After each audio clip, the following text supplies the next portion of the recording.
2026 শিক্ষাবর্ষে স্কুলে ভর্তির নীতিমালা প্রকাশ করা হয়েছে। স্কুলে ভর্তির নীতিমালা থেকে সকল তথ্য জানাবো আমাদের আজকের ভিডিওতে। যারা এখনও আমাদের চ্যানেলটিকে সাবস্ক্রাইব করনি তারা এখনই সাবস্ক্রাইব করে রাখো, তাহলে পড়াশোনার সকল তথ্য এবং পরামর্শ সবার আগে পেয়ে যাবে। সরকারি স্কুলে প্রথম থেকে নবম শ্রেণী পর্যন্ত শিক্ষার্থী ভর্তি নীতিমালা প্রকাশ করেছে শিক্ষা মন্ত্রণালয়। বৃহস্পতিবার 13 নভেম্বর শিক্ষা মন্ত্রণালয়ের মাধ্যমিক ও উচ্চশিক্ষা বিভাগ এই নীতিমালা প্রকাশ করে। এতে সই করেছেন বিভাগের সচিব রেহানা পারভীন। নীতিমালা অনুযায়ী সরকারি মাধ্যমিক বিদ্যালয়ে এন্ট্রি বা প্রবেশ শ্রেণীতে এবং আসন শূন্য থাকা সাপেক্ষে নবম শ্রেণী পর্যন্ত সব শ্রেণীতে শিক্ষার্থী ভর্তি করা যাবে। জাতীয় শিক্ষানীতি 2010 অনুযায়ী 6 বছরের বেশি বয়সী শিক্ষার্থীদের ভর্তি নিশ্চিত করতে হবে। তবে কাঙ্ক্ষিত শিক্ষাবর্ষের 1 জানুয়ারি তারিখে শিক্ষার্থীর বয়স সর্বনিম্ন 5 বছর এবং 31 ডিসেম্বর তারিখে সর্বোচ্চ 7 বছর হতে হবে। যেমন 2026 শিক্ষাবর্ষে ভর্তিকালের কোনো শিক্ষার্থীর বয়সসীমা সর্বনিম্ন 5 বছর হবে, অর্থাৎ সর্বনিম্ন জন্ম তারিখ হবে 1 জানুয়ারি 2021 পর্যন্ত। সর্বোচ্চ বয়সসীমা 7 বছর পর্যন্ত, অর্থাৎ জন্ম তারিখ 31 ডিসেম্বর 2018 পর্যন্ত। পরবর্তী শ্রেণীগুলোতে বয়স নির্ধারণের বিষয়টি প্রথম শ্রেণীতে ভর্তি হওয়া শিক্ষার্থীদের ক্ষেত্রে ধারাবাহিকভাবে প্রযোজ্য হবে। শিক্ষার্থীর বয়স নির্ধারণের জন্য ভর্তি আবেদন ফর্মের সঙ্গে অনলাইন জন্ম নিবন্ধন সনদের সত্যায়িত কপি জমা দিতে হবে। বিশেষ চাহিদাসম্পন্ন শিক্ষার্থীদের বয়স নির্ধারণে সর্বোচ্চ 5 বছরের অতিরিক্ত সুবিধা দেওয়া হবে। নীতিমালা অনুযায়ী 2026 শিক্ষাবর্ষ হবে 1 জানুয়ারি থেকে 31 ডিসেম্বর পর্যন্ত। প্রতিটি শ্রেণীর শাখায় শিক্ষার্থীর সংখ্যা হবে সর্বোচ্চ 55 জন। কেন্দ্রীয়ভাবে ডিজিটাল লটারি অনুষ্ঠানের তারিখ ও সময় এবং আবেদন ফি মাধ্যমিক ও উচ্চশিক্ষা বিভাগ নির্ধারণ করবে। মাধ্যমিক ও উচ্চশিক্ষা অধিদপ্তর মাউসি কেন্দ্রীয়ভাবে ডিজিটাল লটারির মাধ্যমে ভর্তির প্রক্রিয়া সংক্রান্ত যাবতীয় কার্যক্রম সম্পন্ন করবে। সরকারি মাধ্যমিক বিদ্যালয়ে আবেদনের ক্ষেত্রে একজন শিক্ষার্থী সর্বোচ্চ 5টি বিদ্যালয়ে ভর্তির পছন্দক্রম দিতে পারবে। তবে ডাবল শিফট স্কুলে উভয় শিফট পছন্দ করলে 2টি পছন্দক্রম বা 2টি বিদ্যালয়ে পছন্দক্রম সম্পাদন হয়েছে বলে গণ্য করা হবে।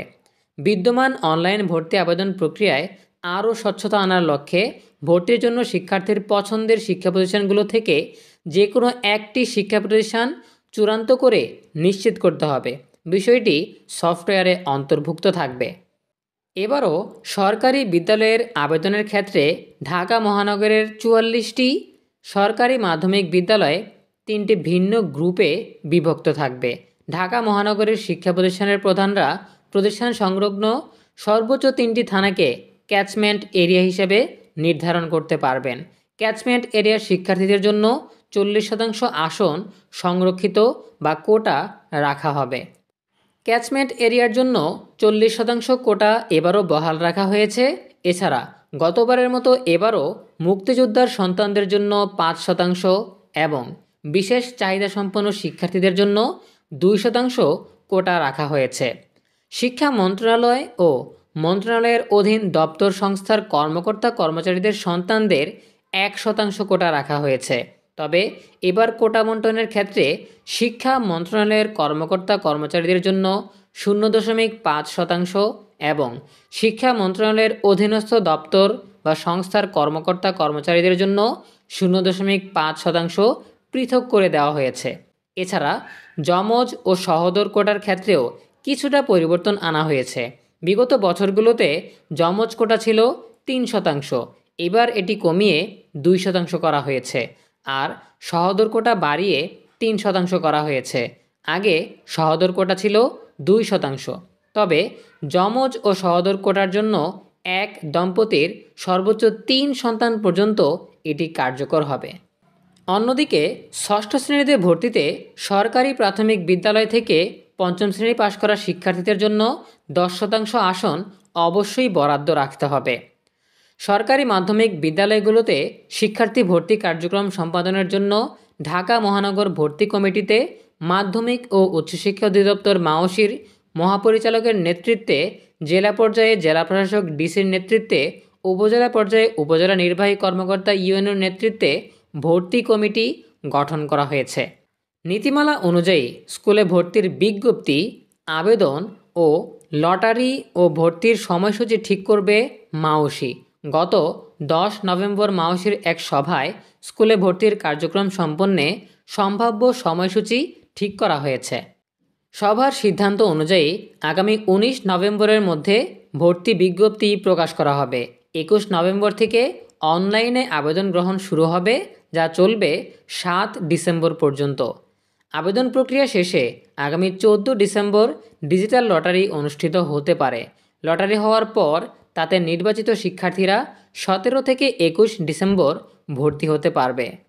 প্রিয় শিক্ষার্থীরা, এই ছিল 2026 শিক্ষাবর্ষে স্কুলে ভর্তির নীতিমালা থেকে সকল তথ্য। এ বিষয়ে তোমাদের নিজস্ব মতামত জানাতে পারো কমেন্টে। দেখা হবে পরবর্তী আপডেট নিয়ে নতুন কোনো ভিডিওতে। সেই পর্যন্ত তোমরা সবাই ভালো থাকো, সুস্থ থাকো, নিরাপদে থাকো এবং সবসময় ইএনইউবি চ্যানেলের সাথেই থাকো। তোমাদের সকলের জন্য রইল অনেক অনেক শুভকামনা। ধন্যবাদ সবাইকে।